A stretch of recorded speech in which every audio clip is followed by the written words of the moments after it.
Welcome to this presentation on academic communication skills. And we are today going to look at speaking skills. We have looked at other skills like listening skills. We've looked at note-taking skills. We've looked at study skills. And today we are going to look at speaking skills. Speaking skills are very important because as humans, we communicate through speaking, and without speaking, not much information would be passed on. So every human in every possible place needs to be able to speak. We speak in classrooms, in our classrooms, we speak in our homes, we speak in social places with our friends, we speak in church, we speak in the market, everywhere. So each place has got its own speaking fashions or its own speaking way. So when you look at academic speaking skills today, we are looking at what we need, how we need to speak when we are in the classroom, in the undergraduate classroom particularly. Before we talk about the skills, maybe we very quickly say what speaking is. And what is speaking? Speaking is expressing oneself in speech or verbally. Verbally means using the mouth to utter words so that the other person can hear what you are saying. So, what are the skills, therefore, that we need to prepare and deliver either good speech, good presentation, and and carry out the many functions that we need to carry out through speech in the classroom. Um, what, for instance, is the importance of speaking in the classroom? In the classroom, as a student, you need to ask questions. You need to make your own comments. You need to participate in discussions. You need to explain maybe something that you want to understand better.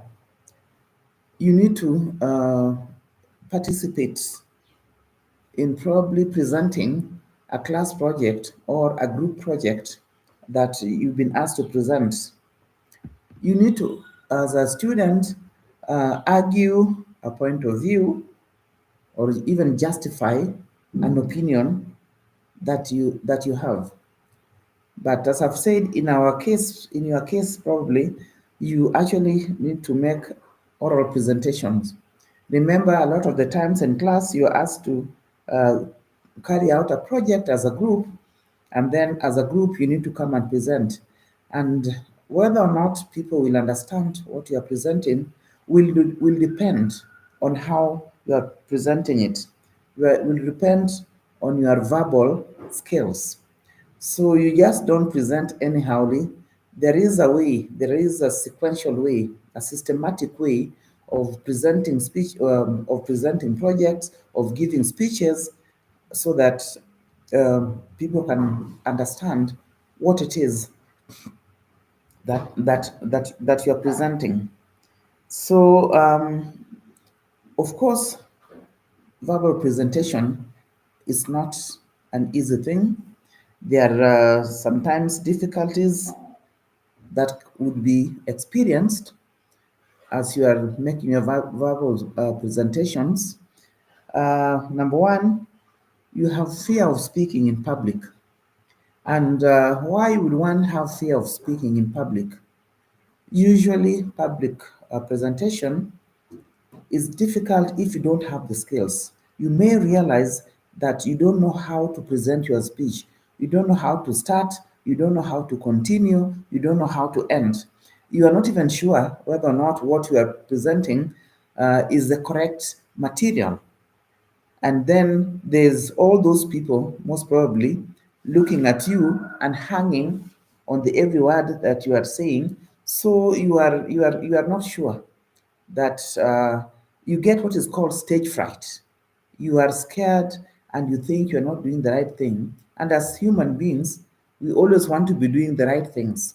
So when you think you're not doing the right thing, you will suffer from what is called stage fright. And you need to be able to overcome this, first of all, by having a good speech or by having a good presentation, a presentation that follows the rules of good presentation. Um, then you, as I've said, you may, some one of the problems that you may not have prepared your speech, and therefore you are doing what is called thinking on your feet. You are you are thinking about what to say next as you are going along. You did not prepare it properly.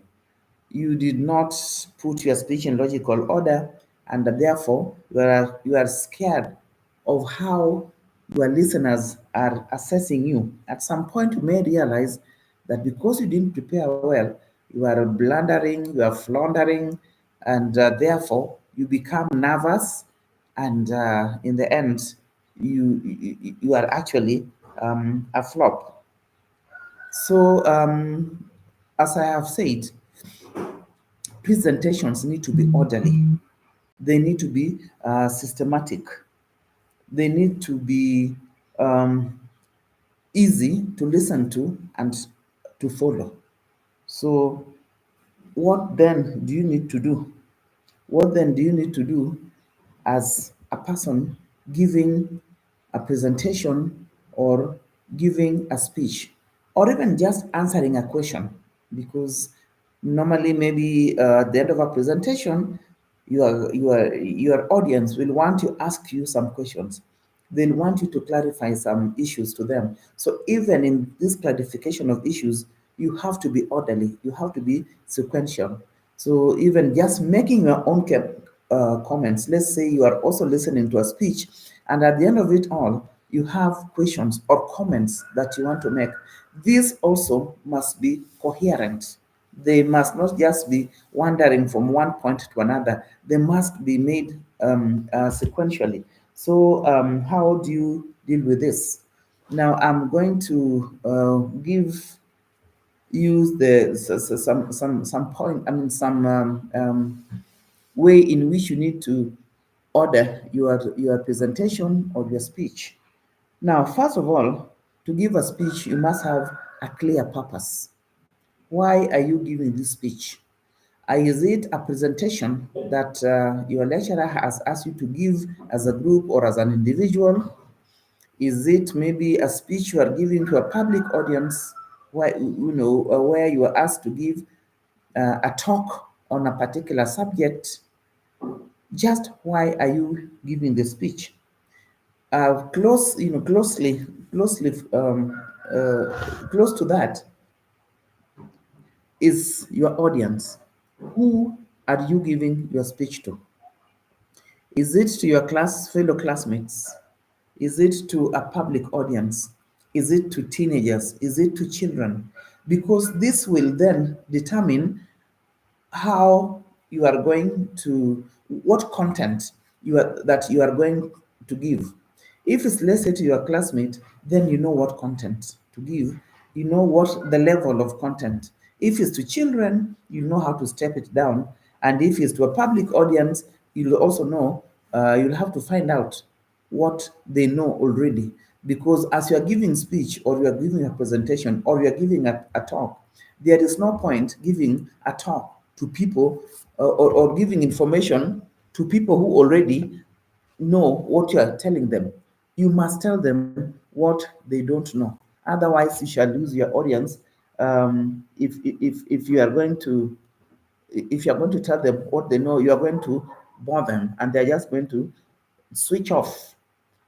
So a speech or a talk must have, as I've said, a system. So normally we start a speech or a talk with what is called an introduction. Then after you've given the introduction, there is what you call then the main body. The main body is made up of different paragraphs. If you are, because your speech is going to be written, you cannot give an unwritten speech unless you are just giving a casual speech.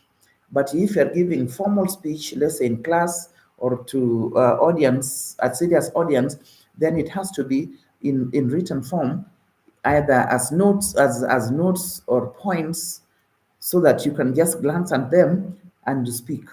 And so in that way, you'll have several paragraphs where you have your several all the points that you want to pass on to the audience. So this is called the body of the speech.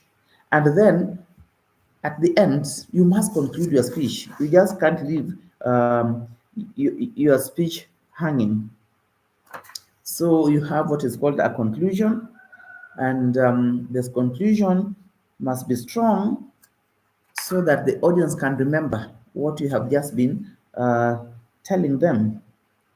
So before I go into the details of how a speech is delivered, I just want to repeat that as a speaker, you have an obligation to your audience to be confident. You have to be confident. You must control your nerves. If you arrive at your venue late, or you find people have already sat down and they have been waiting for you, then you'll get nervous and you may not deliver your speech well. So you must arrive at the venue in good time, and you must put yourself in a good frame of mind. You must relax. You must say to yourself that I must deliver this thing well, otherwise I will lose this audience.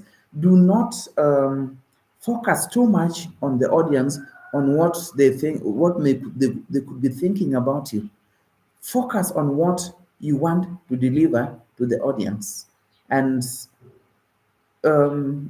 take some deep breaths before you speak, because when you do that and take a sip of water, that kind of thing, I think you have seen usually when maybe you go for a talk, you find that